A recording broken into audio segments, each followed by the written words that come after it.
14th, and we are calling our meeting of Budget and Finance Committee to order. Pursuant to Council Rule 28, the public comment period at committee meetings is limited to items that appear on the committee agenda. All public comment speakers must present proof of Tennessee residency. We did not have anyone to sign up.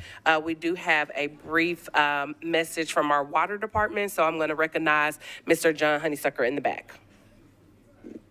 Good afternoon, Council. With the creation of the Waste Services Department, they've been building a phenomenal team. And with that, I wanted to introduce the new Assistant Director of Waste Services, Mr. Eugene McKinney.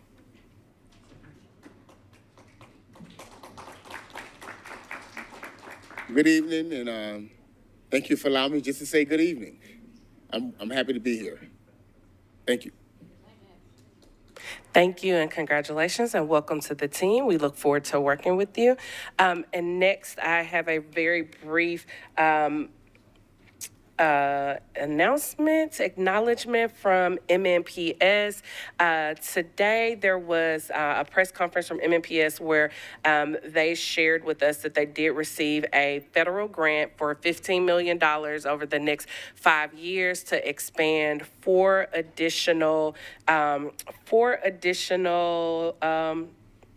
magnet schools. So for the fourth time in the past decade, Metro Nashville Public Schools has been awarded a highly competitive federal magnet schools assistance program grant from the U.S. Department of Education. This 5-year grant, totaling nearly $15 million, will fund the creation of innovative whole school magnet programs in 4 schools across the district. The following schools have been selected to benefit from the grant and will transition into whole school magnet programs. Glenview Elementary School for a Spanish immersion magnet pre-K through 5, Paragon Mills Elementary School Spanish immersion magnet pre-K through 5, Stratton Elementary School International Baccalaureate Spanish immersion magnet pre-K through 5, and Brick Church Middle School Early College Magnet 6 through 8.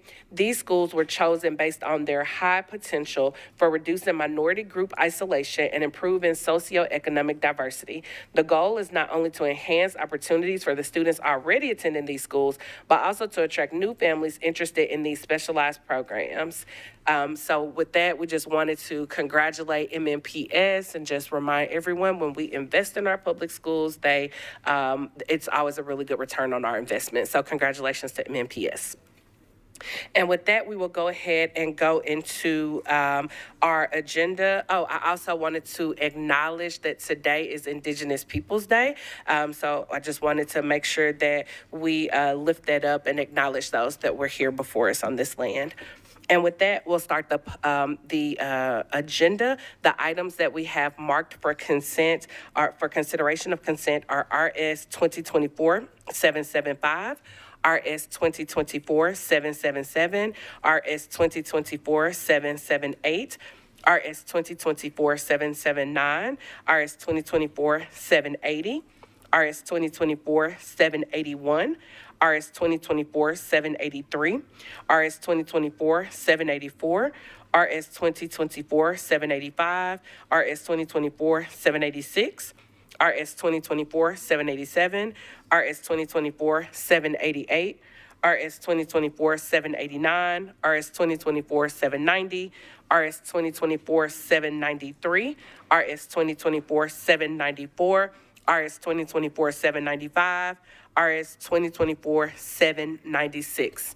Does anyone have anything that they would like to pull off the consent agenda? Councilmember Allen. Thank you, Madam Chair. Can we pull RS 2024-779 and 783? 779 and 783? Yes, ma'am.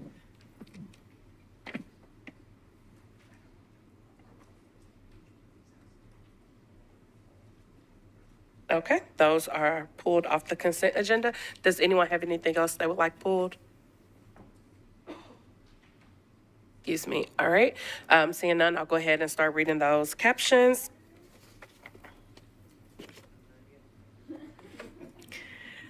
It's never too late. RS 2024-775, Porterfield, Evans, Welsh, and others accepts a grant from the Tennessee Department of Health to the Metropolitan Board of Health to provide supplemental foods, nutrition, education, and breastfeeding promotion to eligible persons through the Women, Infant, and Children Program. RS 2024-777, Porterfield Evans Welsh approves a contract between the Metropolitan Board of Health and Tennessee State University on behalf of its College of Health Sciences to provide students enrolled in the various healthcare programs the opportunity to have clinical and practicum training, experience in MPHD clinics and various other programs. RS 2024-778, Porterfield Evans and Welsh approves a contract between the Metropolitan Government of the Metropolitan Board of Health and Trevecca Nazarene University to provide clinical and non-clinical opportunities for its nursing students. RS 2024-780, Porterfield Evans, Hancock and Welsh approves Amendment 5 to a grant from the U.S. Environmental Protection Agency to the Metropolitan Board of Health for the ongoing collection of data on ambient air concentrations of 2.5 for fine particulate matter in Nashville, Tennessee.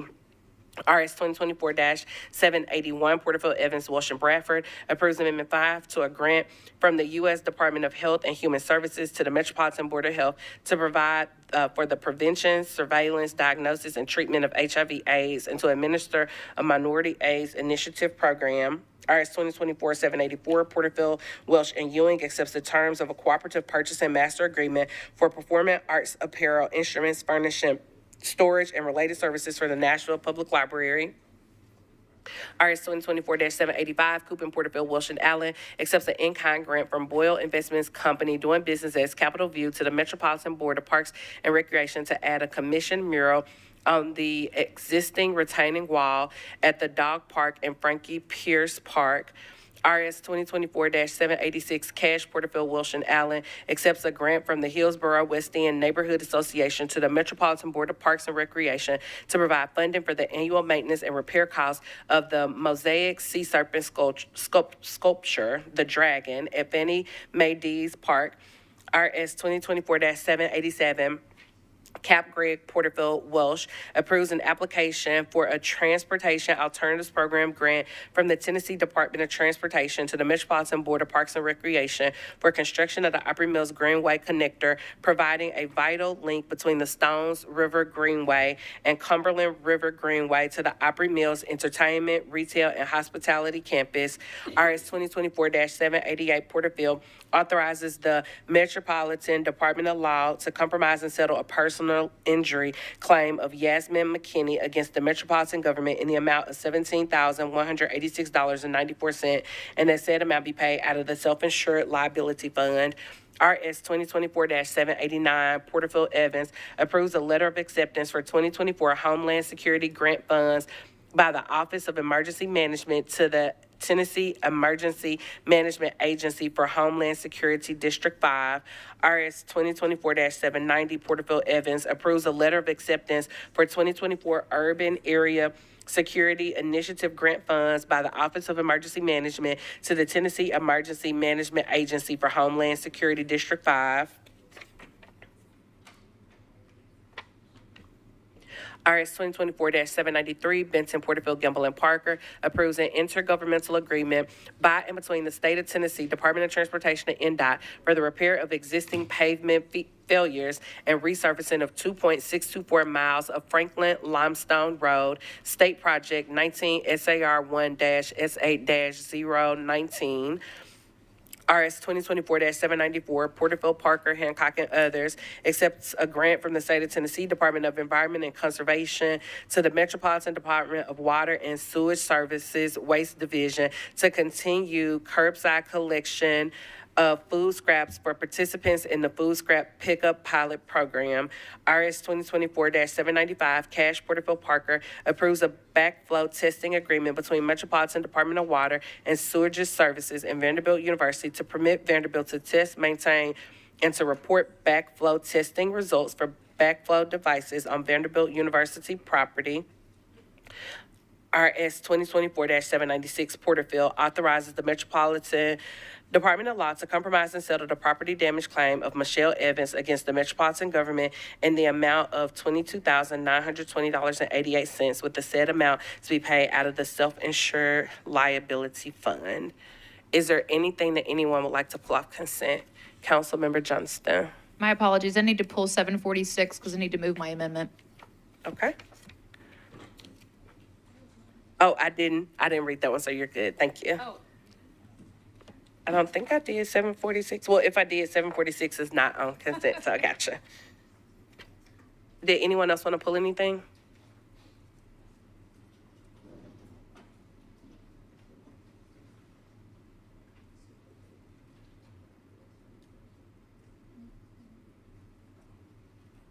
All right, can I get a motion? Is there a second? It's been moved and seconded. Is there any discussion? Seeing none, all those in favor say aye. All those opposed, nay. Any abstentions or anyone not voting? The consent agenda passes, 10 in favor, 0 against, 0 not voting. The first item not on consent is RS 2024-746, Johnston, Gamble, Sepulveda, and others. Amends resolutions RS 2021-1152 as amended, which appropriated $3,148,980 in American Rescue Act funds, and RS 2023-1952, which appropriated an additional $326,800 American Rescue Plan Act funds to the Office of Family Safety for the Metropolitan Government to reallocate the use of funds and approve an amendment to grant agreements between the Metropolitan Government of Nashville and Davidson County, acting by and through the Office of Family Safety to various nonprofit organizations. Can I get a motion? Is there a second? Councilmember, Soror. Thank you, Chair. You skipped RS 2024-708. It's not on consent. Is that on purpose? You are absolutely right. No, that wasn't, but I'll come back to it after we do, since I already started reading this one, I'll come back to it after All right. that. Thank Thank you you. for bringing that to my attention. Is there a motion for agenda item 2? It's been moved and properly seconded. Councilmember Johnston, you're recognized. Thank you. I just need to move my amendment, please. Okay, is there a second? It's been moved and properly seconded. Councilmember Johnston, would you like to discuss the amendment? Sure. It just extends the contracts through February. This is an ARPA allocation, and this is just some cleanup stuff because there was some an incorrect, I think, attachment to it. But anyway, it extends the contracts through February 28th, appropriates an additional $22,500 to Agape, $105,000 in additional ARP funds to Sexual Assault Center, and $104,000 in additional ARP funds to the Nashville Children's Alliance. And with that, I move approval. Thank you. Is there any discussion? Seeing none, all those in favor say aye. Any opposed, nay. Any abstentions or anyone not voting? The amendment has been added to the resolution, and now we will move approval as amended, and it has been seconded. Is there any discussion on the resolution as amended? Seeing none, all those in favor say aye. Any opposed, nay. Any abstentions or anyone not voting? Motion carries 10 in favor, 0 against, 0 not voting. And my apologies, we will now go back to item number 1, RS 2024-708 Porterfield, authorizes the Metropolitan Department of Law to compromise and settle Jonathan Saad's claims against the Metropolitan Government in the amount of $150,000 to be paid from the $3 million allocated by the Director of Finance on March 21st, 2024 for the resolution of matters related to the Arts Commission. Can I get a motion? It has been moved and properly seconded. Is there any discussion? All right, Council Lady Soror, you're recognized. Thank you, Chair. A couple of questions and for Metro Legal. My understanding is that Mr. Saad is actually a temp employee, not a contractor. Is that correct? Metro Legal, you are recognized. If you could introduce yourself, please. Good evening. I'm Melissa Roberge. Mr. Saad was employed under a payroll services contract, so he was, I think. Through an agency? Yes. Okay. So if somebody is working through an agency, the actual employment is with that agency, not with Metro. Is that correct? That is correct. His lawsuit challenges whether or not he was going to be hired for a position that was with the Metro government. So his lawsuit isn't about his employment with the temporary agency. It's about should he have gotten the job that Metro posted. Okay. So basically, anyone that applied for a job, even though they're not a Metro employee, could come back and say, I have the right to be employed for this position. That's the premise for this lawsuit? They could come and challenge the process. Nobody has a right to the position, but they could challenge not getting the position if they believe it was because they were a member of a protected class. And so if they do not have the right, but they could challenge it, what makes legal think that this is a case for Metro to settle? So in this case, Mr. Sad scored higher on the civil service exam than the individual that was ultimately hired.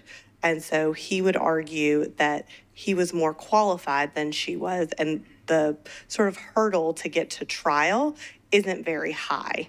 And he would likely clear that hurdle, and then you're asking a jury to decide the question, and juries can be unpredictable. And I think the biggest piece here is our main witness would have to be former Director Singh, who we have sort of a contentious relationship given the way his employment ended. And so we are recommending the settlement as a business decision to mitigate against the risk of an adverse jury decision. So employment in Metro is based solely on the score sheet. So if somebody scored the highest, then they automatically get the job. No, the civil service process starts with a test, and then there are interviews that occurred. And so Mr. Singh was the ultimate decision maker, so he would be the one that needs to defend his decision. And like I said, there are some credibility issues with Mr. Singh and some problematic pieces with us working with Mr. Singh that makes this case difficult to defend. Am I saying that it is no chance that we can win it? No, but are there significant hurdles to us ultimately prevailing in this lawsuit? Yes. And is there a risk to going to trial? Yes. Okay, so in an interview with Metro, the interviewers don't document what happened during, and is it just Mr. Singh that did the interview in this case? There's no one else that was privy to that information? So there are notes from the interviews, but the ultimate decision was Mr. Singh's on why he chose the candidate that he chose. Sorry, Chair. Another question is this. Based on the analysis that I read, I know that part of the settlement was based on loss of wages. It was calculated to be $27,000. I've read analysis so many times, and I've looked at lawsuits so many times, and I've never seen a big jump from that calculated amount to what is finally said. So how did we get from $27,000 to $150,000? So the settlement amount represents both lost wages, which we determined from looking at what the salary is for the grant manager's position, and then also calculating in emotional damages and the possibility of attorney's fees. So in employment cases, there isn't sort of an easy multiplier of if your lost wages are X, then your judgment award could be Y. Here, compensatory damages could go up to $300,000. Attorney's fees, if Mr. Sad ultimately prevailed, would likely be over $100,000 litigating a case through trial. So my problem is this, and I'm not an attorney by any means. Would this open the door to anyone that applied for a job with Metro that did not get it to feel now that they can sue Metro?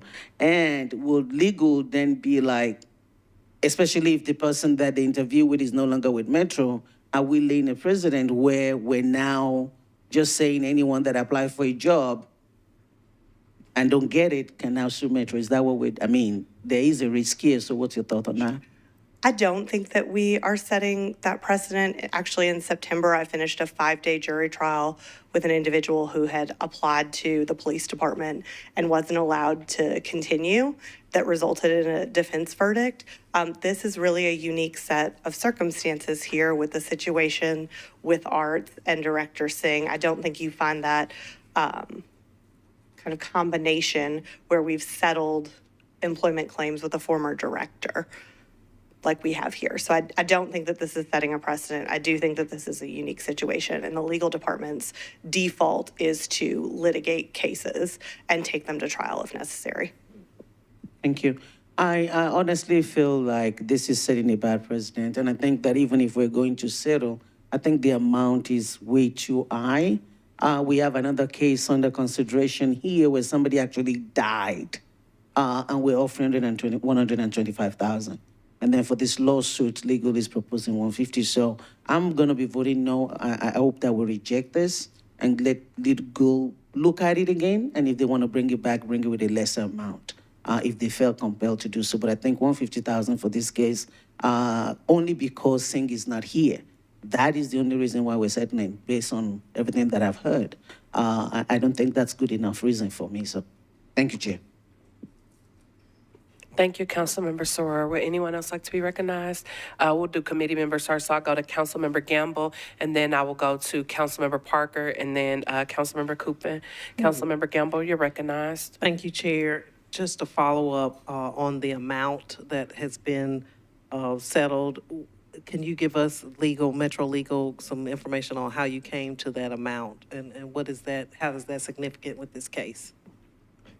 So we reached that amount after negotiations with the plaintiff's counsel, looking again at the amount that the grants manager position would make, looking at the benefits that are paid, the likelihood of success or a potential jury verdict, and came to an agreement on 150. So this, thank you. So this 150 basically amounts to what the salary and benefits would have been had the person been hired in the position.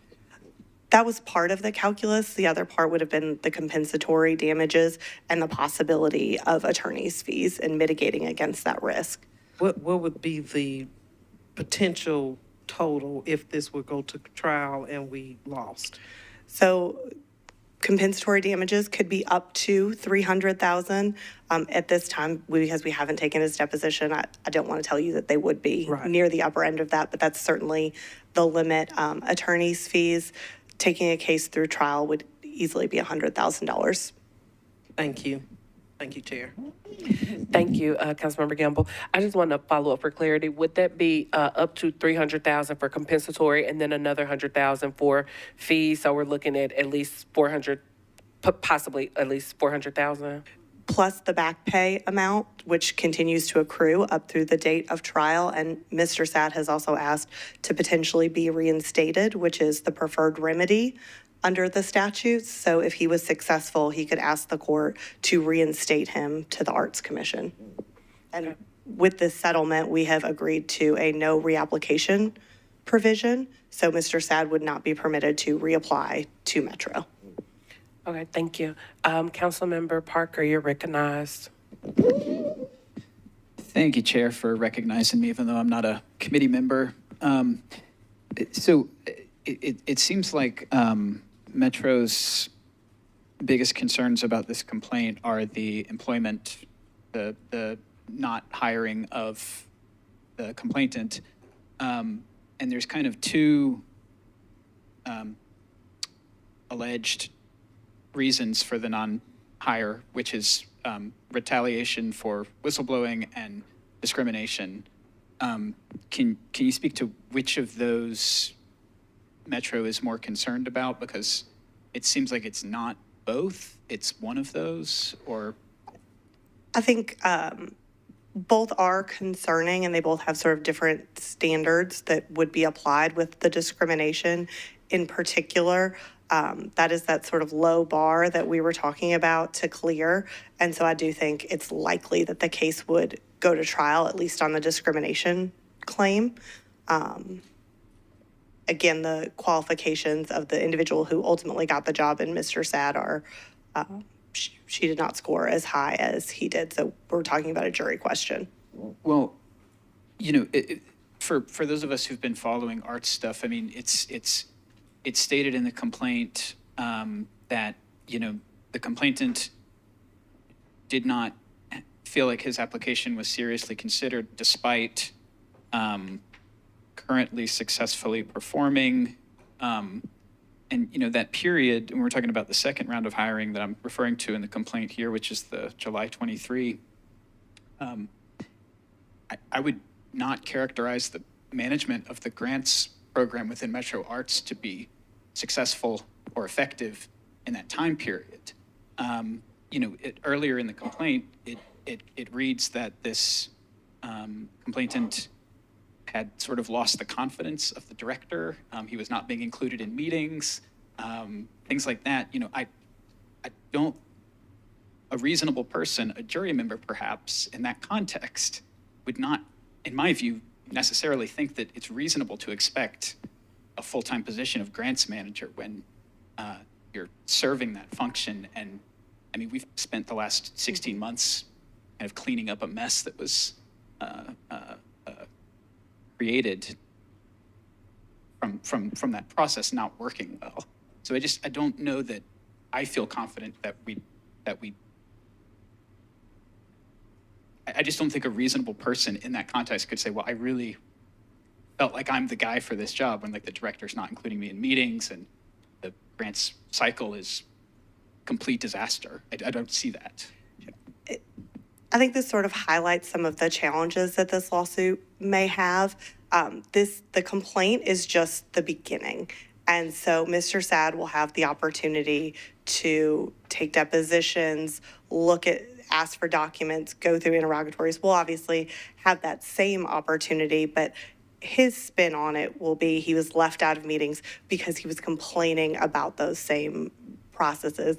Again, who knows what a jury will ultimately find, but I think this is a case where it can be spun both ways, and that means that there's ultimately a risk of an adverse verdict that we've talked about would be significantly higher, and so we're recommending kind of a business decision settlement.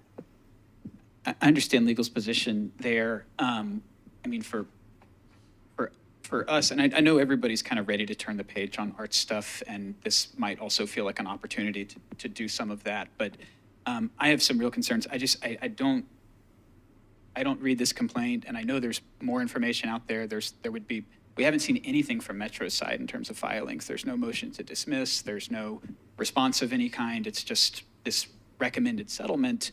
And so it's sort of that, do you take the guaranteed hit of 150 or do you try to win? And you know, I know I'm not part of the team that would have to do that, and I'm hearing what you're saying, and I feel more comfortable with trying to win here. So I won't be voting to make a recommendation on this today, but I don't think I can support the settlement tomorrow when it comes to the floor. So thank you for answering those questions, but I don't think I can support it. Thank you, Councilmember. We have Councilmember Coopin, and then we'll go to Councilmember Cortez. Councilmember Coopin, you're recognized. Thank you, Chair, for recognizing me, even though I'm not on the committee.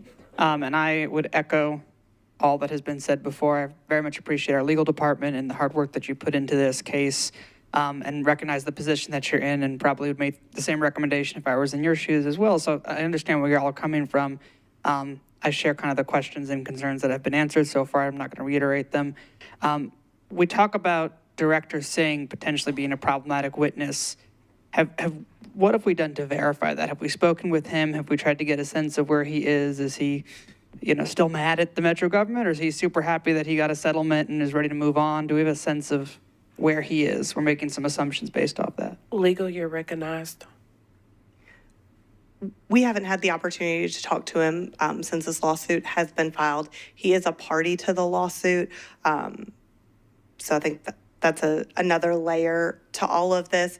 Some of the challenges with him being a witness, I think, are already in the public domain with, like Councilmember Parker mentioned, the challenges with the arts department itself. This is a situation that could be painted in many different lights. And so this is an opportunity to kind of turn the page.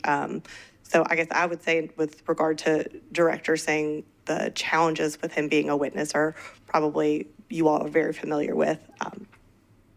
His credibility issues and his settlement could be used against him in this lawsuit and against us ultimately. Thank you for that. And then you mentioned he's a party to the lawsuit as well. Is there, given that he was the one who made these decisions, how much exposure does he have versus how much supervisory authority lays with the Metro government, in the sense that if he's making these calls and he made an improper call, does that rest with him, or do we as Metro have a responsibility there as well? So we as Metro, under the Tennessee Human Rights Act, are the liable party. The claims against him are for defamation. Okay, got it. So for defamation. And then if we were to vote down the settlement and then you went some time forward and then said, hey, it's worse than we thought. We talked to Director Singh, we've looked at the facts, we started some depositions, it's worse than we thought.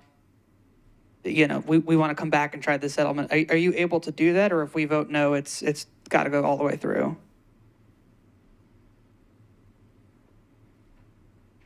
It's just a sort of a hard question to answer, in the sense that, yes, we can always re-enter settlement negotiations. It would take Mr. Sad being amenable to those, and I don't want to speculate on if he would or would not be. Sure, and I appreciate that, and again, appreciate the position, and I know a lot of us are ready to turn the page on the Arts Commission and move forward. But I share the sentiment. Obviously, we're getting a certain spin in a certain direction, but there's, you know, a jury of 40 of us, right? Not all in the room, of course, but I think that for many of us, with all the respect to legal and kind of your position, I think we're struggling, or at least I know I'm struggling to feel like this is something a jury wouldn't see through and see our way. They may not, right? We know that juries can go in any sort of direction, but to me, like if I was on this jury being presented the facts, I would say that this is not a valid claim. Again, to your point, it might be spun a certain way. So I know we're not voting today. I'm struggling to support it as well, just kind of given the facts that we have before us. Thank you, Councilmember Cooper. Councilmember Cortez, you're recognized. Thank you, Chair. This is for the legal department.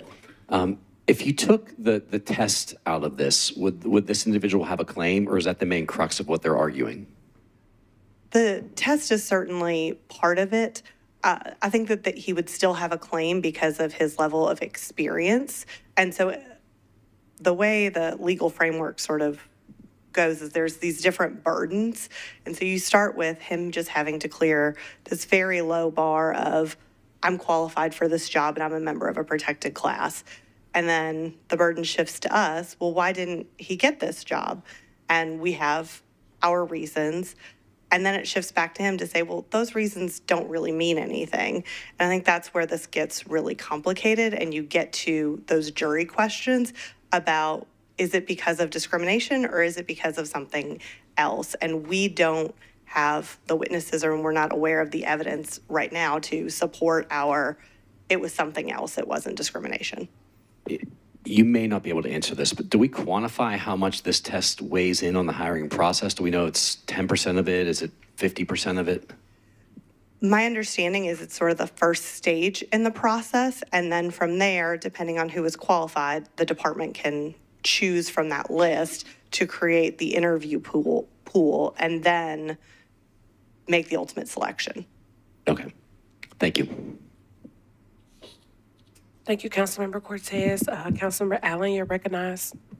Thank you, Madam Chair. This is certainly a complicated situation, and I cannot begin to second-guess legal people. The more I hear the terms and the tests and the stages and all that, I appreciate the methodical way that y'all proceed with these. There's been one other time this term when we have asked y'all not to settle and to fight, and I was proud of us because it was clear that that someone had made racial slurs against a protected class, and we felt very strongly that allowing them to benefit from doing that and get away with it was not right.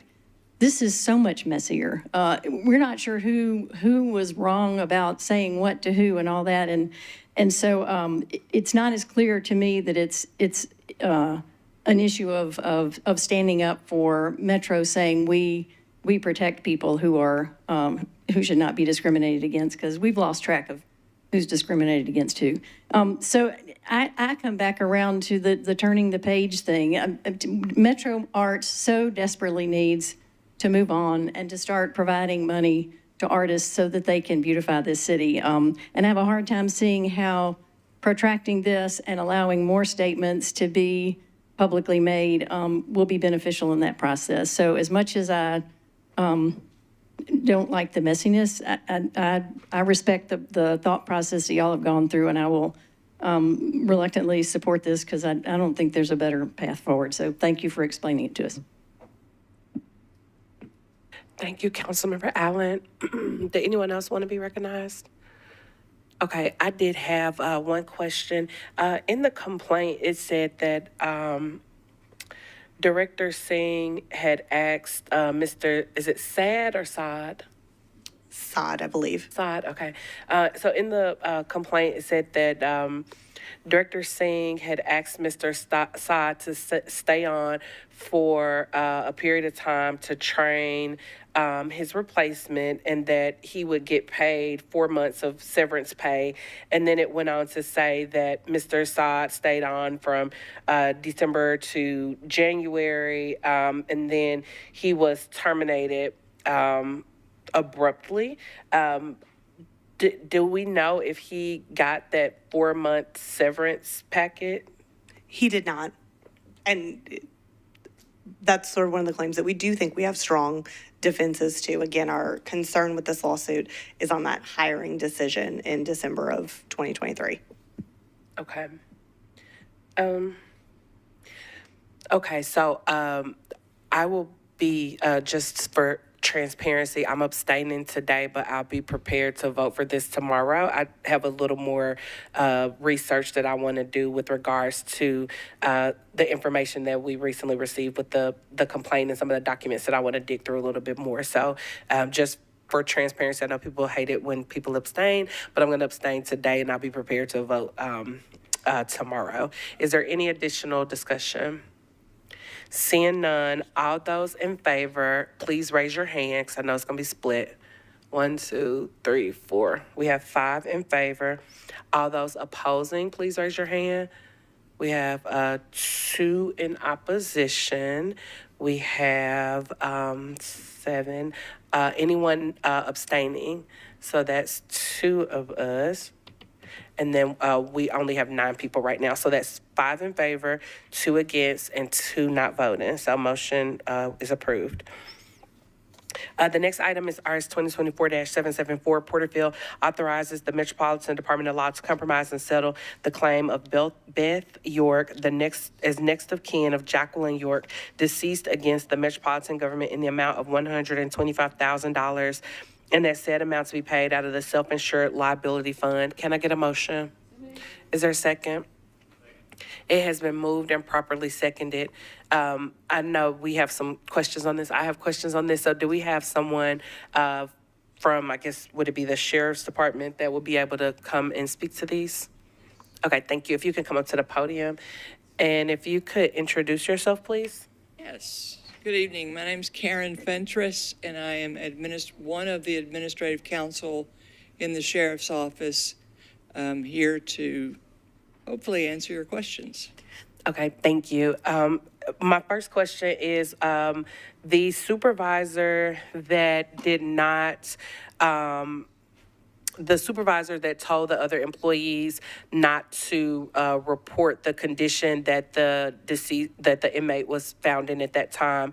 I know that they were, I believe, on leave for 5 days. Was that paid leave or unpaid leave?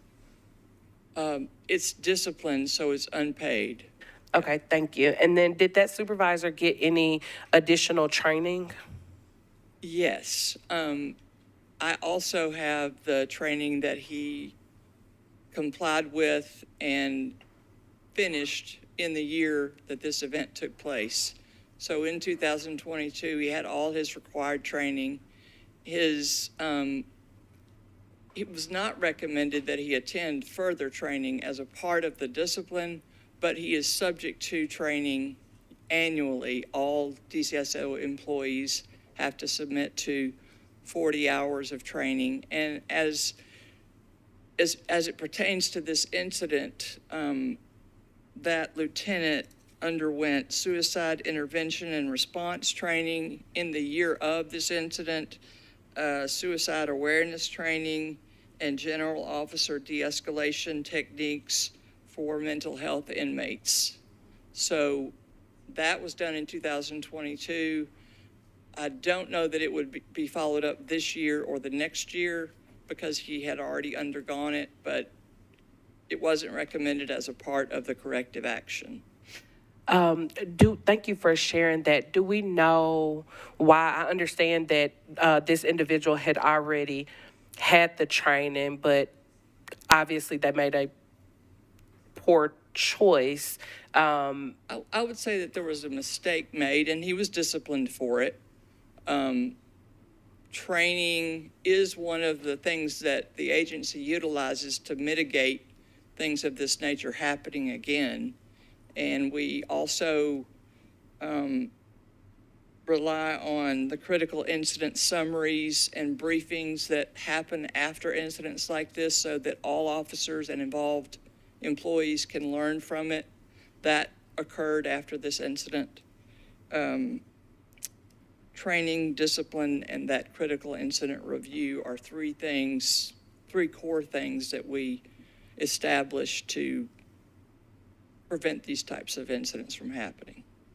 Okay, thank you. But in this case where the supervisor stated that he didn't see indications of self-harm and he advised members that they did not need to document what they saw, and he did not get additional training after that. So how do we know that he understands that he cannot do that again? I'm not sure I can answer that because I think he had to undergo training in 2023 as a matter of course, just because we all have to submit to 40 hours of training, and he did that. Right, and that's the same training. training. Disciplined if he didn't do. Are you talking about a specific type of training or? So he went through training. Yes. He made a decision, and a person lost their life. Not saying that's directly related to his decision. I'm not here to say that or not say that, but a person lost their life, and he did not have any additional training. Did he go through the same training that he previously went through? Because if he went through it the first time, obviously it didn't work. So did he not go through additional training? That's what I'm trying to understand. Well, he did undergo additional training just because of what I just said. Everybody has to do 40 hours of training per year.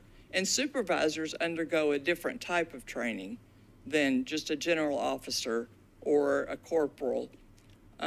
This person was a lieutenant at the time. So supervisors, lieutenants and captains and colonels undergo a higher tier of training. I don't know exactly what training he underwent. That question was not specifically posed to me in the email, so I just know that he's complied with training to date. Otherwise, he would have been disciplined for failing to comply with training. Okay, but the training he went through in 2023 is the same training from 2022. It's like an annual training? That's what I'm trying to understand. No, there are multiple types of classes offered for mental health, for suicide prevention, for multiple things about inmate care. If you want the specific type of training that he underwent, I would have to do more research for you. Okay, thank you. I would like that. Yes, please. And then my next question, is he still in the same position?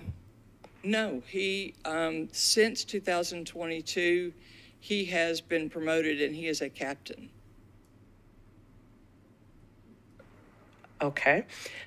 Is there a mechanism for employees to report concerns? So from the information that we received, the two individuals, the staff members observed the indicators of self-harm. They called the supervisor told them not to document it. So is there a way that if an employee is in a situation where they see something that needs to be reported, but their supervisor is telling them not to do what they are supposed to do, is there a way for those employees to report that information? Yes, we have a mechanism for employees to go around their supervisor if there's something they need to complain about through employee grievance.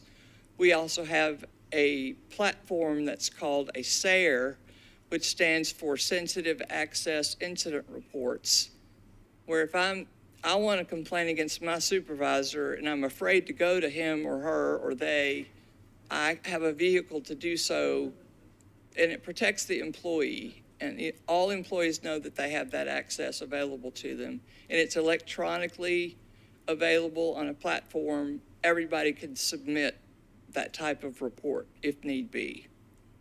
Do we know if those two employees submitted that type of report for this instance? No, they did not. They submitted an incident report about what they saw, and they reported that the then lieutenant said that a report was not necessary. They may have heard him say, you don't need to report.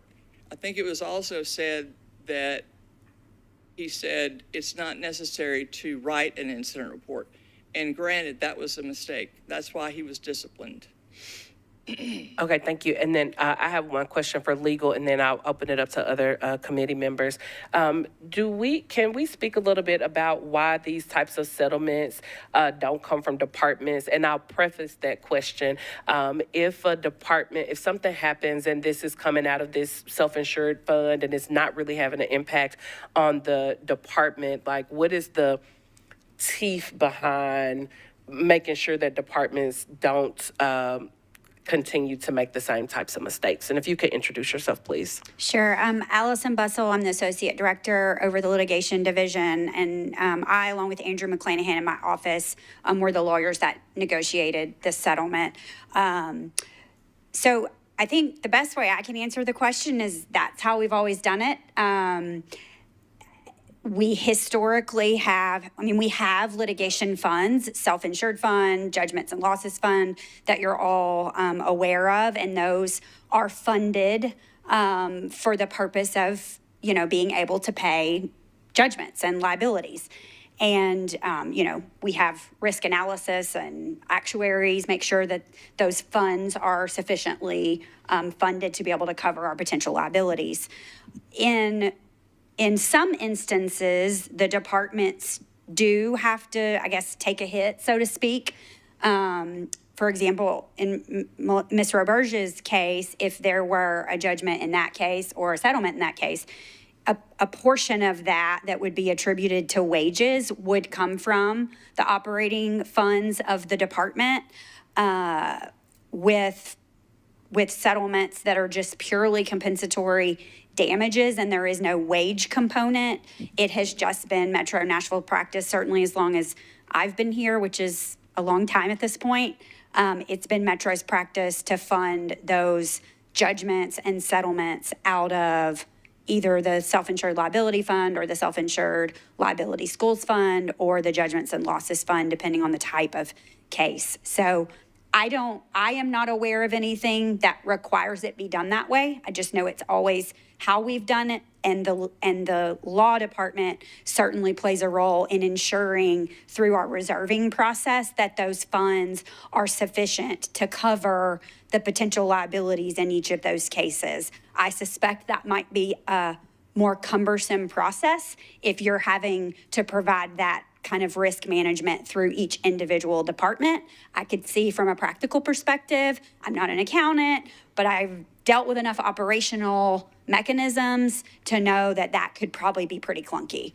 So I think we've historically done that through the law department. I certainly appreciate and understand the sentiment behind the question. Thank you. And just one quick follow-up. What happens if we vote this down? Do you all negotiate, do you go back and negotiate a higher amount for the person, or do you go to trial, or like what would happen if this gets voted down? What would happen if this gets voted down, and what would happen if the council wants to see the amount higher? Well, I would say the director of law, we believe, has the authority to negotiate settlements and propose settlements to the council for a thumbs up or a thumbs down approval. That's how we certainly read the Metro Code. And so it's our view that $125,000 was the negotiated amount with the plaintiff's attorney. Certainly Ms. York was represented. We had a mediation where the mother was present. Our co-defendants, Wellpath and their counsel were present. Michael Baker, the individual who saw Miss York before her death, and his counsel were present. I certainly, as a lawyer on this case, don't have any intentions of negotiating a higher amount. If the council doesn't want to approve this settlement, then I'll litigate the case. But we certainly try to get the best settlement we can get, and we expect our adversaries to certainly negotiate what they believe is in the best interest of their client. I do think it's important to recognize that the $125,000 that you're approving is not the only, that's not the only dollars going to the plaintiff. I can't speak to the rest of the amount. That's only Metro's contribution. The rest of the amount that's going to the plaintiff is the subject of a non-disclosure agreement. I don't plan on violating my ethical duty to keep that confidential, but I can tell you that Miss York was represented at the mediation and her attorney advocated for her and her daughter to her attorney's best ability. Okay, thank you for that. Councilor Sword, I think I saw your hand, and then I'll go to Councilmember Cortez. Councilmember Sword, you're recognized. Thank you. A tale of two lawsuits. I don't know if we can ever ask for a higher settlement. I think that as custodians of the taxpayer money, I don't see how we can say give somebody my money. Although if we can, this is one that I would have said so. But I do think we can say reduce it. And so I would love legal to be very, passionate about reducing the other one as we are about not increasing this one. My question about this case, particularly to the sheriff department, is that I know that there's training involved, and a lot of my concern was around training, but Chair did a good job asking those. Do we have, as somebody who is just working and who just have to take a training 1 year, I don't know if that's enough for the type of case that was described or the incidents that was described here. So my question to the sheriff department is, do we have professionals on site that can, undo this type of cases so that something like this would not be left to the staff or supervisor that only took a training 1 year that they may or may not remember or where there's such a mistake that cost somebody's life. So do we have professionals on site, or what are other things that we're doing other than relying on the once a year training of our staff? You are recognized. Thank you, council member. Maybe I misspoke, and I want to make myself as clear as I can. The training is annual, and it's not always the same classes. There are classes for entry-level correctional officers, and there are more strenuous classes for supervising officers. And to date, the then lieutenant, now captain, has undergone training since he became an employee, which I don't have that particular date, but it's been several years ago. Up until now, he's complied with all training. So he's undergone training every year. He didn't just do it one time. And he's undergone training for this suicide prevention. But one of the other things that is important to recognize, and I think Ms. Bussell mentioned it, is the other contributing defendant in this case is the medical partner.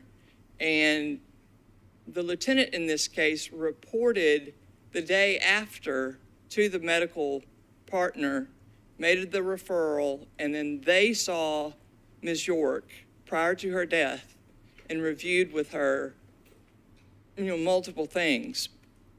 So if I answered your question about the training, it's not just one time. It's annual training that every employee is responsible for complying with. Thank you. I guess what I was trying to get to is the medical partners, are they on site 24/7, or is this something that they were not aware of or brought into this space until the next day? That's what I was trying to get to, that when something is happening immediately, is there a mechanism for somebody who is trained about this to be involved immediately so that the decision does not fall to the staff?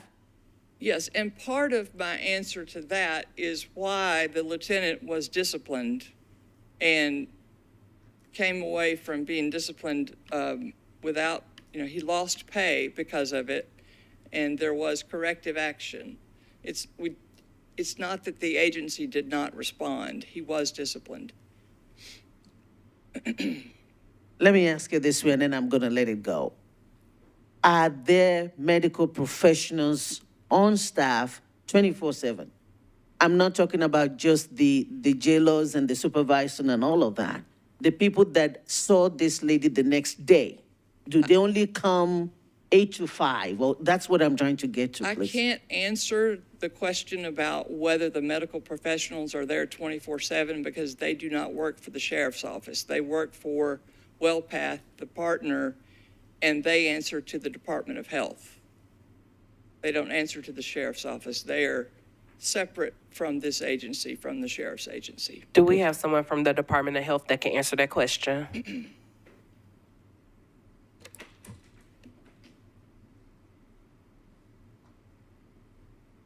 I'm Tom Sharp from the Health Department. The question is there a medical professional there all the time, 24/7? Yes. I'm pretty sure that is the correct. Now, it's not the full staff, but there is at least a nurse there, I'm pretty certain, all the time. Is that a medical nurse or like someone from WellPath, like a mental health A nurse? mental health person. I'm not sure exactly what her training is, his or her training is. It's in the contract, though, I'm sure. So, look, somebody passed away, and we're looking at ways to mitigate things in the future. And we're looking at corrective actions that will make sure that things like this does not happen. To me, a good thing will be everybody's doing training, but if there's a medical person on staff and there's a situation, then the staff can always say, let's bring in the medical person to make a determination, right? So that's what I'm trying to get to. Is that something that we have or that we can implement so that that decision, people that are not licensed mental health professional cannot make a call as to whether it's serious or not. And so if we have people on staff, do the staff know they can bring them in? Just trying to look for actions that will help us avoid the loss of a life. That's what I'm trying to get to here. And so if there isn't, or if there is, can somebody just let us know? We have Ms. Bustle from legal. I believe she would like to respond. We're trying to find out the answer to the question of whether mental health staff is on site 24/7. I do know that there are medical professionals that work for WellPath on site 24/7. Every person that is arrested and brought to a jail facility that DCSO operates is seen by a nurse upon intake. So someone is always there. Mental health is another administrative counsel from DCSO has confirmed that mental health staff are also on site 24/7. So just for a little bit of background that might be helpful, WellPath is the medical provider that DCSO Metro contracts with to provide medical services in our jail facilities. These are not DCSO employees, but we do that through a contract. So we certainly appreciate and understand the importance of the questions that are asked, that you're asking. And I would say these are things that we certainly can address with WellPath as we have those contract negotiations in future years. But all of that would be dictated by what the contract requires. And so there's certainly things that we can address with them. But the answer to the question is yes, there's mental health staff on site 24/7. Thank you. And we have Councilmember Cortez and then Councilmember Coopin. Councilmember Cortez, you're recognized. Thank you, Chair. I have two quick questions. One is just to bring clarity for anyone tuning in or who reviews this video. Our analysis says WellPath has agreed to contribute substantially to the settlement, though the terms of that settlement remain confidential. That is what you were referencing before, so they are paying out separately to this case if this settlement is approved. You have a really hard job. That's correct. If you'll notice the way the resolution reads, it's $125,000 to be paid from the self-insured liability fund. So that $125,000 is all Metro's money, and then the rest of the money is coming from WellPath. I can't tell you anything else about that. But yes, it's in addition to the 125, and it's a substantial sum. Noted. And would just for procedure's sake, if this was voted down, would that still go forward, or do they need everything to go forward at once? It is not. I have a signed settlement agreement with the plaintiff that is contingent upon your approval of this $125,000 proposed resolution. If you vote that down, we will litigate the case as to Metro. WellPath doesn't have such an approval process. Their settlement is done. So they'll be out, and then Metro will essentially be left on its own to try and defend the case. Thank you for clarifying that. And last question, have we run into issues with WellPath before? Is this the first time we've had an incident like this? Does anybody know? We can direct that question to health or the sheriff's office. Can I ask you to clarify what kind of situation before you mean? Have we had a, go ahead. Have we had a situation where it's gone to a settlement with WellPath before?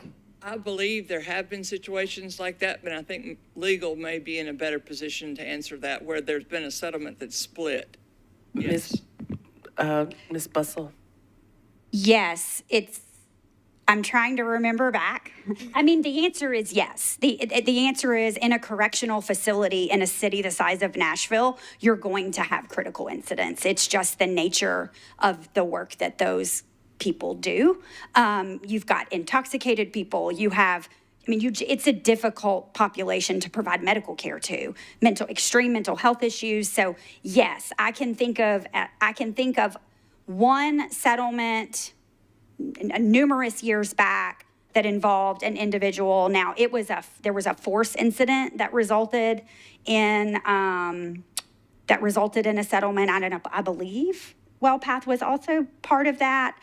I feel like I settled one that involved Correct Care Solutions, which was the precursor to WellPath. But I mean, you're pushing me way back many years. But I think it is fair to say, with the difficulty that is both providing medical care in a jail facility and corrections in a jail facility, you're going to have some critical incidents. But to Ms. Ventress's point, that's why we have these processes in place to review incidents when they occur, training to prevent them to the best of our ability. I will say we don't have a lot of these. And so I think that kind of, let's put that in the good category for the night. This is the first one like this that we've had in a pretty long time, which I think is a positive. Thank you. I appreciate that. Just Councilwoman Suara made a really good point about how do we mitigate things in the process going forward. And do we know when this contract is up, when we have to look at the contract with WellPath again to maybe look at those pieces? I think it is soon. I believe it is soon, maybe within the next year or so. I believe it is in the next year, council member. I believe it's in 2025. It's next year. Thank you. Yeah. Thank you. Okay. I believe Ms. Deaton may have had a date. Did I hear? Could you say April of 2025? Okay. Thank you. Councilmember Cooper, you're recognized. Thank you again for recognizing me, even though I'm not on the committee. I think most of the questions that I've had have been asked already, so no need to repeat. Just one question, just to clarify. So the WellPath substantial, to use the word shared, settlement is already finalized, paid out. So regardless of what we do here, well, maybe not paid like dollar paid, but there's no go. If we vote this down, there's no going back for them on that. That's done. And I'm not saying I would vote down, but just curious. That's correct. And to be clear, I haven't been privy to their actual exchanging of documents. Typically how this works, well, we have a short term sheet that we all sign at the mediation itself. They signed that along with me and Andrew and the plaintiff. I presume, just because it's the way we do business, that they are also executing a long form settlement agreement. I don't know if that has been completed yet, but they will be paying portions of money over a certain amount of time, and then eventually the lawsuit will be dismissed when the last of those payments is completed. So there was no additional contingency to their settlement. They had all the authority that they needed from their client at the mediation itself. By contrast, we had a precondition built into our agreement that this council would have to approve what we preliminarily approved at the mediation. Great, thank you. Thank you, Councilmember Cooper. Would anyone else like to be recognized? Councilmember Gregg, I was waiting on you. You're recognized. So I don't have a question, I have a comment. I think where we're all stuck is the training piece and the discipline piece. And the answer was given that yes, there's training that happens every year and it's required. But I think even more important is the documentation piece. Any crisis situation must be documented. And I think that's what's got to be stressed moving forward, is that it's not a training, it's documentation, so that we ensure this doesn't happen again. And so I just wanted to add that comment. Thank you, Councilmember Gregg. Did anyone else have anything? Okay, I had just a couple of more questions. This is for the Sheriff's Department. The training that the supervisor underwent was you stated that they did different types of training. Was the suicide training before or after Miss York died by suicide? Oh, my apologies. Suicide before Miss York's death by that supervisor. I don't know if there was training afterward, specifically on that issue, but I can get the members the training documentation if you would like it for the entirety of this supervisor's career or for the time specified before and after. If you'll just tell me what you'd like. It's a record that you have access to. We can get it for you. Thank you. If we could, I'm sorry, go ahead. I was just going to add, when the former councilman just a moment ago made the comment, one of the other trainings that's offered is report writing, and that is something that everyone has to take. So for remedial purposes, I don't know that, and I said that earlier, there was not any recommendation of additional training to undergo, but every training that he has been required to attend, he has complied with. Otherwise, he would have been disciplined again or for another reason, and he was not.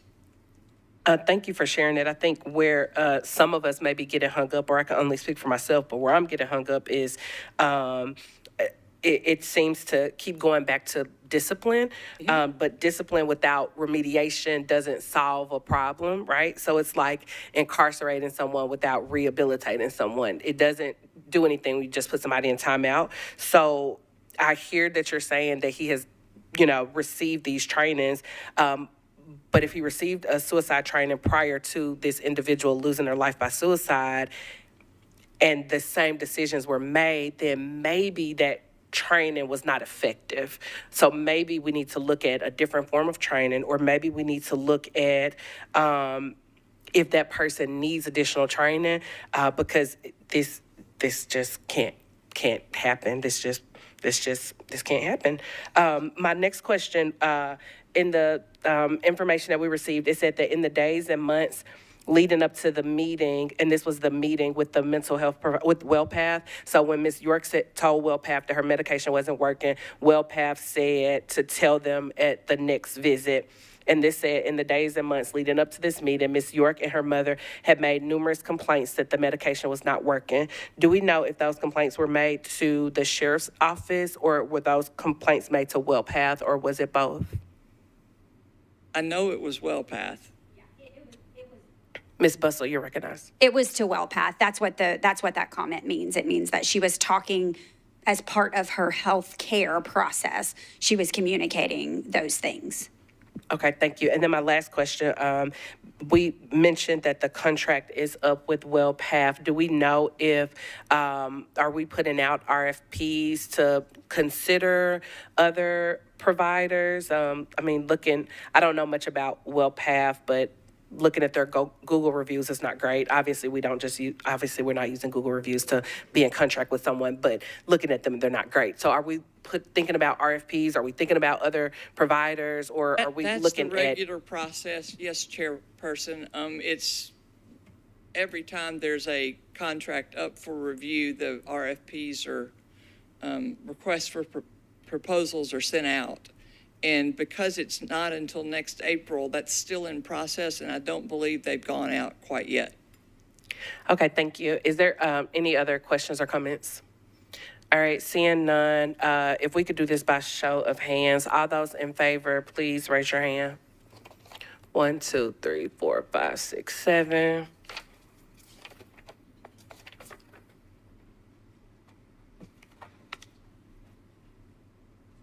Motion is approved, 7 in favor, 1 against, 0 not voting. RS 2024-776 Porterfield, Evans, and Allen accepts the grant from the Tennessee Opioid Abatement Council to the Metropolitan Board of Health to the use of multi-component approach to remediate the effects of opioid use in Nashville, Davidson County by implementing a sustainable strategic plan to decrease overdose incidents among the population. Can I get a motion? Is there a second? It's been moved and properly seconded. Do we have any discussion? I have some questions for health that will be way more brief than what we just did. Thank you. If you could introduce yourself, please. Cabero Leach, Chief Health Strategist, Public Health Department. Thank you. In the grant, it said that when the grant expires, that there's no plan to continue the services when the grant expires.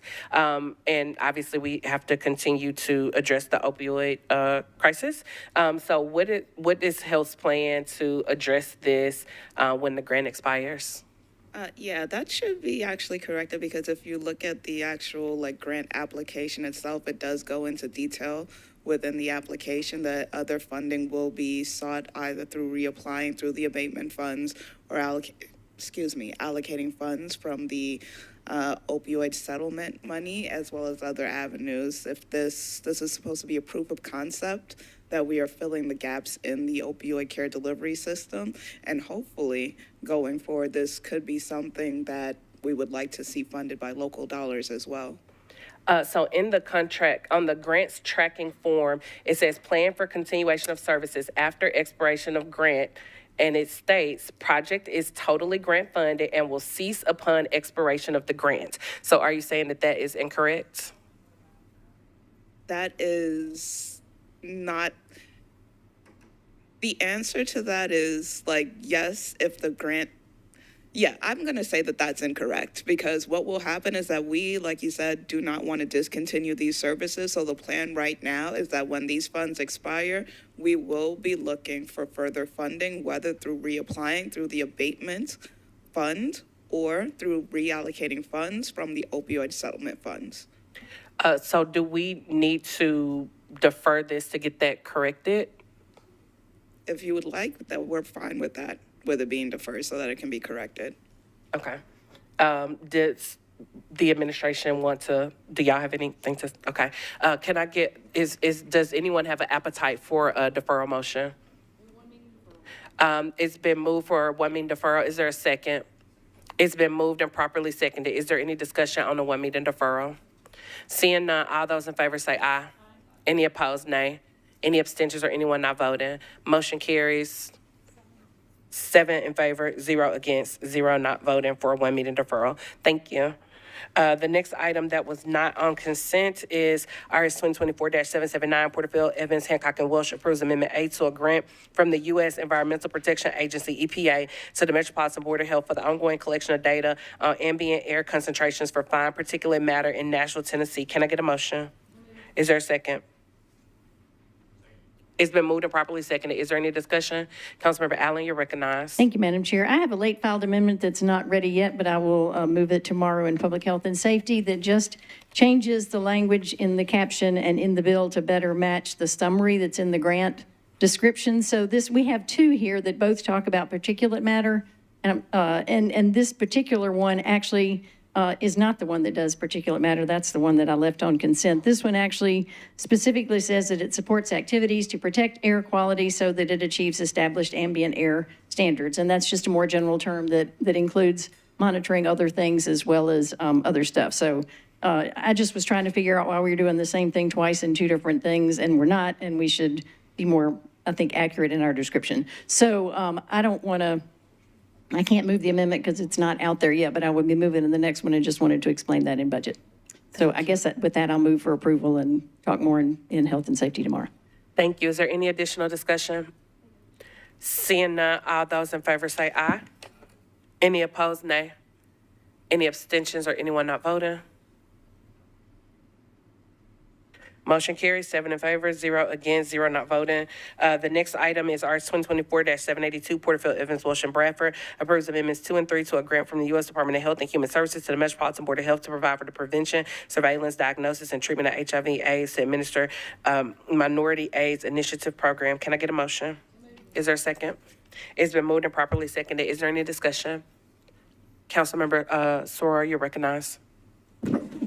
Thank you, Chair. This is not a question, but just a quick clarification. I read through item number 10 and 11.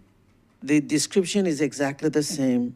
I tried to make it until, so both of them I couldn't. So what is the difference between RS 2024-781 and RS 2024-782? Thank you so much. Do we have someone from Health or the administration? Looks like the administration wants to take a bite at the apple. Mr. Rosenberg, you're recognized. Thank you, Madam Chair. Are you referring to 780 and 781?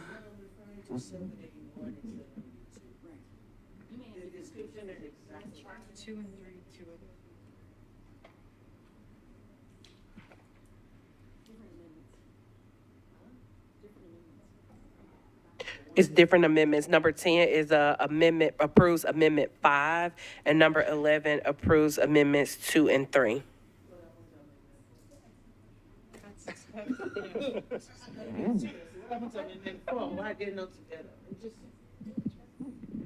I don't know. Anybody from Health aware of what Amendment 4 might be? It looks like Health is collaborating.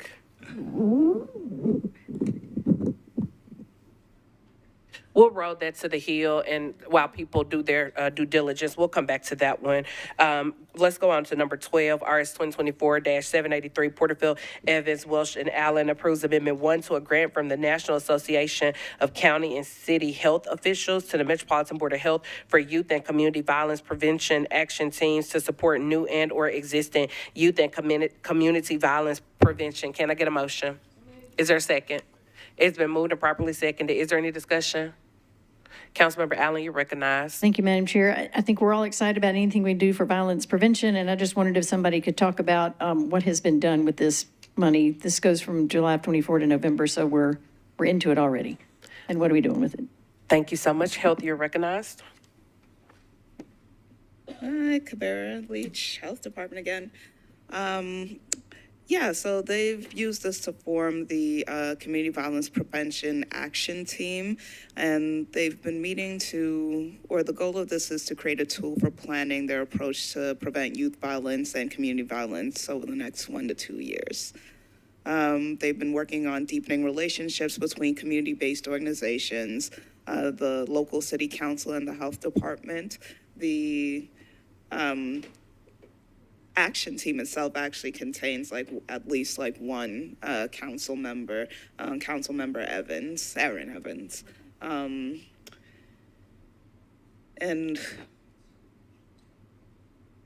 one of the key goals coming up soon is to provide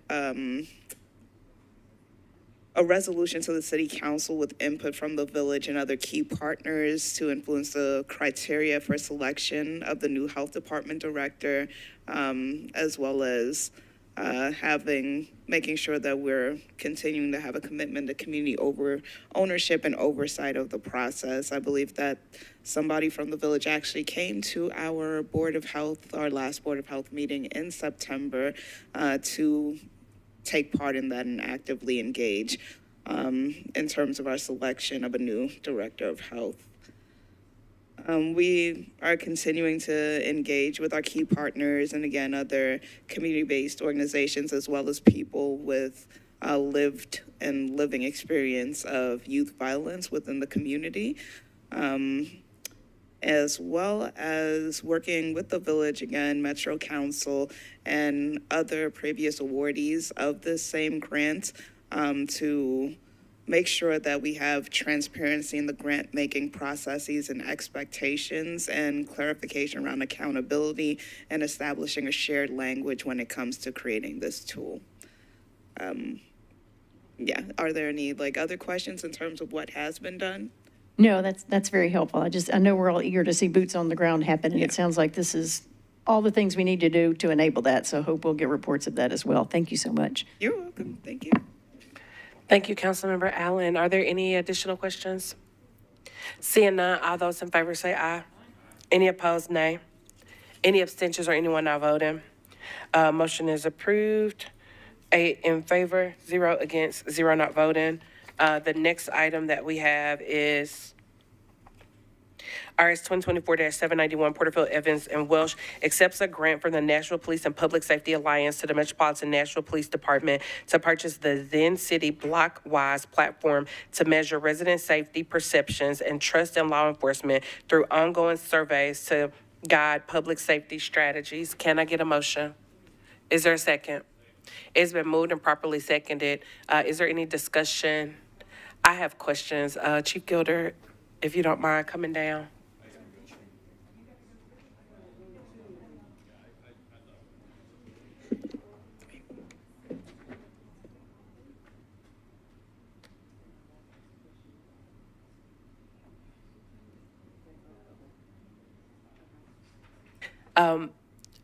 Chief Gilder, can you explain how the Zen City Blockwise platform will work?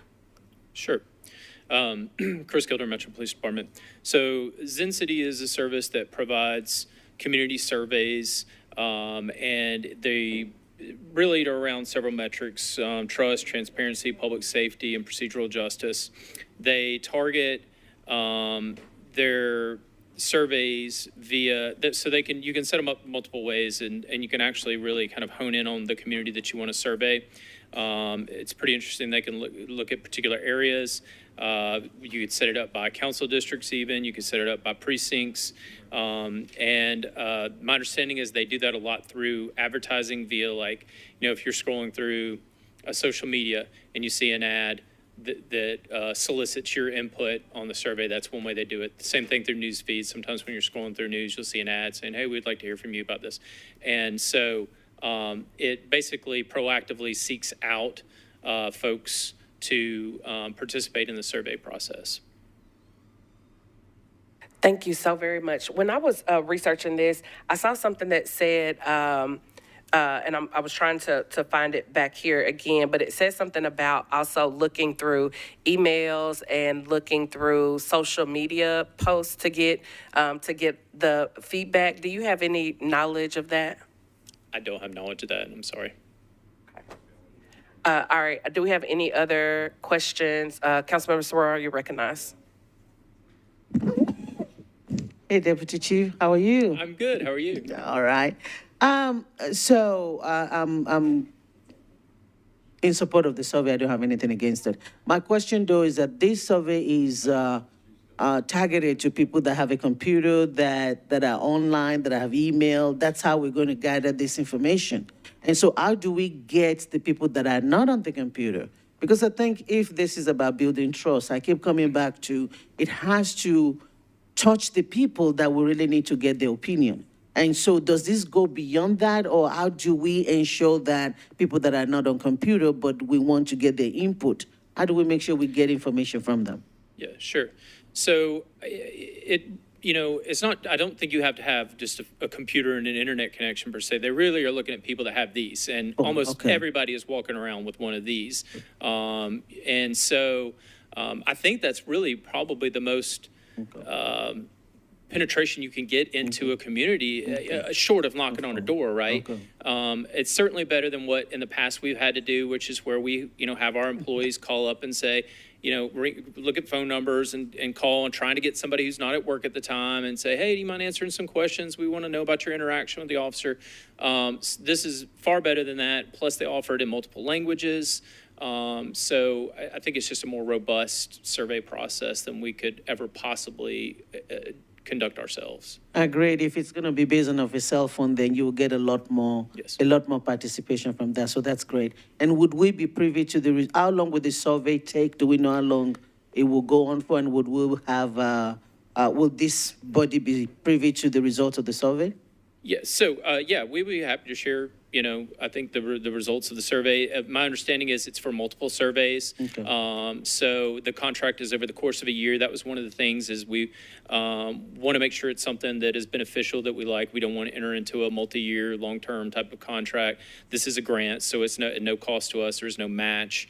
And it allows us to utilize the service, see how it functions, and make sure that it's something that is worthwhile if we're going to fund it going forward, or whether or not maybe there's another grant coming. I don't know just yet. So, thank you. One last question is that, is this something that can also be shared, or is this something that you just have to happen on? So let's say I take the survey and I think, oh, this is a great survey. Is there any way to send it to somebody else and say, you want to be a part of this? Or is it just anybody that gets it on their phone? Is that the only way? I'm not totally positive of the answer to that. I do know it depends. It probably depends too on what you're trying to get at. So if I'm wondering about issues in a particular neighborhood, then I would suspect they probably don't want me just sharing it with anybody who may not live in that area. That makes sense. That makes sense. All right. Thank you.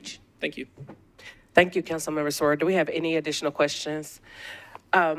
I will keep my comments till tomorrow because I know we have gone, the time is far spent. I'm going to be voting no against this, and the short version is if we're trying to, in my opinion, if we're trying to build community trust, I think that should be with like working with the community, but as opposed to just using technology. But I'll talk to you more about it, Chief Gilder, and I'll be prepared to speak more to it tomorrow. If there's no additional comments, all those in favor say aye. Any opposed, nay. Any abstentions or anyone not voting? Motion carries 6 in favor, 1 against, 0 not voting. The next item is RS 2024-792, Porterfield, Evans, and Hancock approves Amendment 3 to a sole source contract between the Metropolitan Government and Fuses LLC to increase the value, extend the term, and utilize the full scope of work, including surveillance technology. Can I get a motion? Is there a second? It has been moved and properly seconded. I had a conversation with Chief Gilder and the administration about requesting a 1-meeting deferral for this so that we can give people the opportunity to go and see a demonstration of Fuses. This is really important technology, and I believe that people should be really educated on it prior to voting on whether or not we should be able to use this technology. There were a few of us that were able to get this demonstration earlier this year, but not everyone was able to do that. So there was not any opposition to a 1-meeting deferral from. Are we deferring on the floor tomorrow?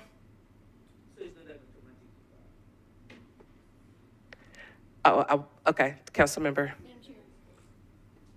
Allen, you're recognized. Thank you, Madam Chair. I support the 1-meeting deferral, but I do think there is some benefit to some discussion on the floor tomorrow. And I think if we do it in committee, then it becomes an automatic deferral, and we don't need to speechify for hours, but there are a few important things that need to be said, I think, on the floor. So I would ask that this committee approves it, knowing that we will move for a 1-meeting deferral tomorrow. Okay. And I'm not sure if I can move that. So I think I'm moving approval. Moving for approval. Is there any additional discussion? Councilmember Sora. Is there any objection to doing a 2-meeting deferral instead? Not for me. Okay, then I would like to move a 2 meetings deferral. Is there a second? It has been moved and properly seconded. Councilmember Allen, you're recognized. Thank you. I just want to get on the record 3 things. I would like to use that time for deferral as well for a demonstration, but also I appreciate all the answers that the Deputy Chief Gilder and Officer Blair gave to my many questions. One of which was, can we ensure that the policy that they've written, which is great, I appreciate having a policy, it currently specifically mentions a single company, and I would think we would benefit from it having being a more generic policy. So I would ask that they use that time also to just take the proper nouns out and replace that with generic nouns. That would be one thing. And then secondly, I would like to see a little more specificity on retention time of data, if that could be added to that. And I think just those 2 things are important. So if we could use that deferral for those 2 things as well, I'd appreciate it. Thank you, Councilmember Allen. And then I posted on Council Connect, which everyone has access to, some of the safeguards that that I had discussed with MNPD, which I think are great safeguards that are needed. Some of them, I don't see them in the policy. So Chief Gilder and I were supposed to get together today, and that was my apologies, Chief Gilder. My day got away from me, but I will call you directly to kind of point those out so that we can see if they can get updated in the policy as well. Councilmember Soror, would you be willing to amend your motion for a re-referral back to committee? Is that a no? It's not necessary? Or a 2-meeting deferral with a re-referral to Budget and Finance Committee. Is there a second? Any discussion? Seeing none, all those in favor of a 2-meeting deferral say aye. Any opposed, nay. Any abstentions or anyone not voting? Motion carries 6 in favor, 1 against, 0 not voting. I'm sorry, you're a nay? Okay, 5 in favor, 2 against, 0 not voting for a 2-meeting deferral. We're down to the last 2 things, y'all. Our BL 2024-553 Porterfield and Evans amends Chapter 10.64 of the Metropolitan Code pertaining to the Fire Prevention Code, Section 13.3.5.1 of the NFPA 101 Life Safety Code, and Section 18.5.5.1 of the NFPA 1 Fire Code. That is going to be deferred indefinitely so that the fire department has some things that they want to work on. So can I get a motion for that? Is there a second? It's been moved and properly seconded. Is there any discussion? All right, seeing none, all those in favor say aye. Any opposed, nay. Any abstentions or anyone not voting? Indefinite deferral is approved, 7 in favor, 0 against, 0 not voting. Now, the last thing is the question that Council Lady Soror had, and we had to skip that. That was item number RS 2024-782, Porterfield, Evans, Westland, Bradford approves Amendment 2 and 3 to a grant from the U.S. Department of Health and Human Services to the Metropolitan Board of Health to provide for the prevention, surveillance, diagnosis, and treatment of HIV/AIDS and to administer a minority AIDS initiative program. Do we have an answer to Councilwoman's question? Okay, Health, you're recognized.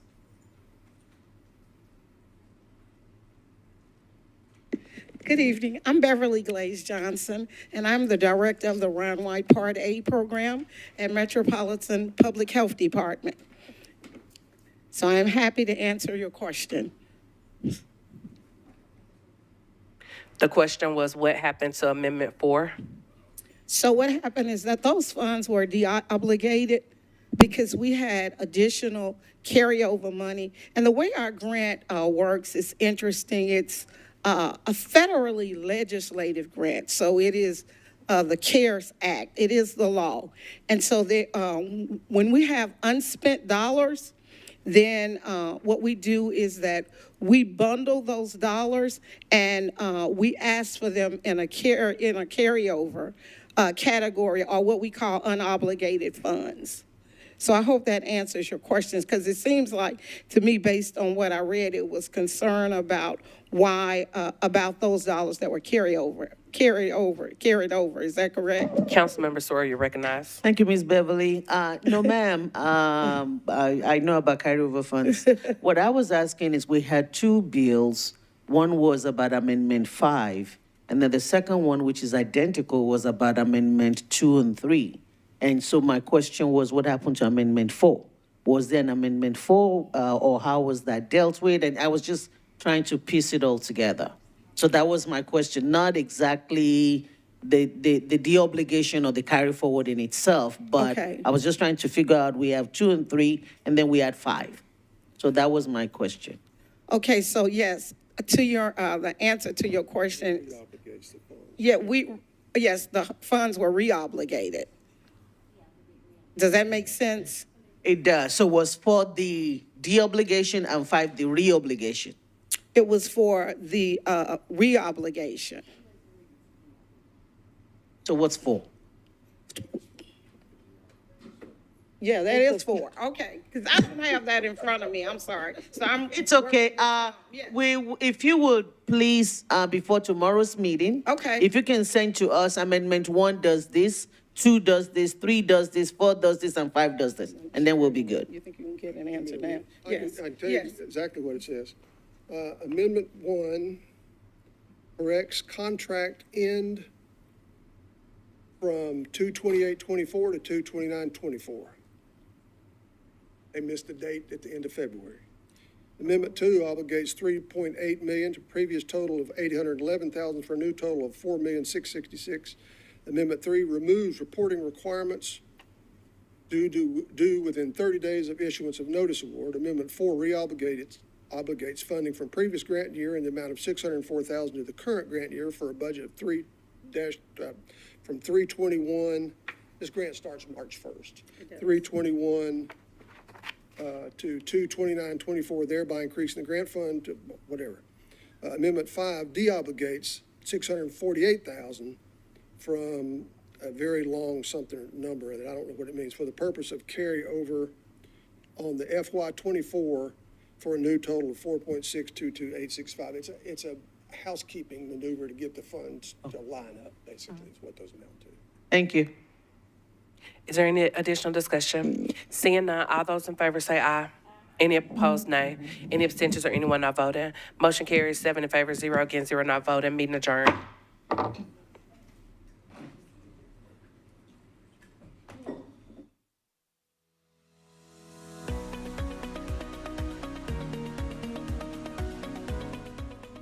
This has been a service of the Metro Nashville Network. If you would like to see this presentation again, or for more information on this and other programs, visit nashville.gov.